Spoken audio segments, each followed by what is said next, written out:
कबूतरखान्यावरून मुंबई पालिकेची दंडात्मक कारवाई। मुंबई पालिकेकडून 32,000 रुपयांचा दंड वसूल। गोरेगाव पश्चिम पीएस विभागातून सर्वाधिक 6,000चा दंड। मुंबई सिंधुदुर्ग विमानसेवा लवकरच सुरू होणार। केंद्रीय उड्डाण मंत्री राजमोहनजी नायडू यांचं आश्वासन। विमानसेवा पुन्हा सुरू करण्यासाठी खासदार नारायण राणे यांचाही पुढाकार।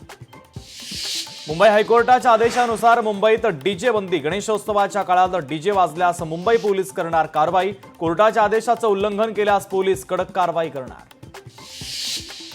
ईव्हीएमचे पुरावे जनतेपर्यंत जाऊ नये म्हणून सरकार घाबरलं। रोहित पवारांचा सरकारवर हल्लाबोल।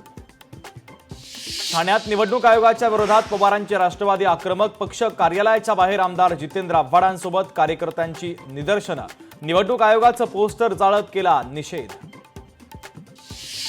मुंबई पोलीस आयुक्तालयामध्ये फेस रिकग्निशन सिस्टीम बसवणार, तर पोलीस आयुक्तालयामध्ये विनाकारण अधिकाऱ्यांना भेटायला येणाऱ्यांना बसणार चाप। तर सुरक्षेच्या अनुषंगानं मुंबई पोलिसांच्या वतीनं मोठं पाऊल।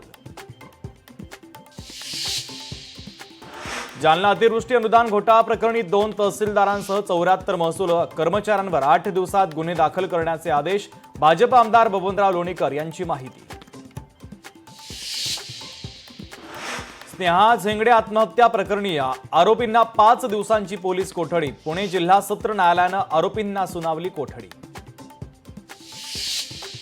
सोलापूरमध्ये युवा शेतकऱ्यांची आत्महत्या। कर्जबाजारीपणाला कंटाळत विष प्राशन करत शेतकऱ्याची आत्महत्या। पीडित कुटुंबाला न्याय मिळेपर्यंत मृतदेह ताब्यात न घेण्याचा नातेवाईक आणि ठाकरेंच्या शिवसेनेचा निर्णय।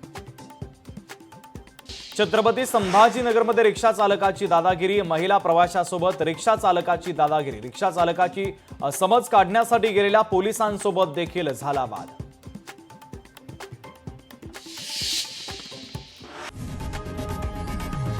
लोकशाही मराठी ऐका, पहा, जागरूक रहा।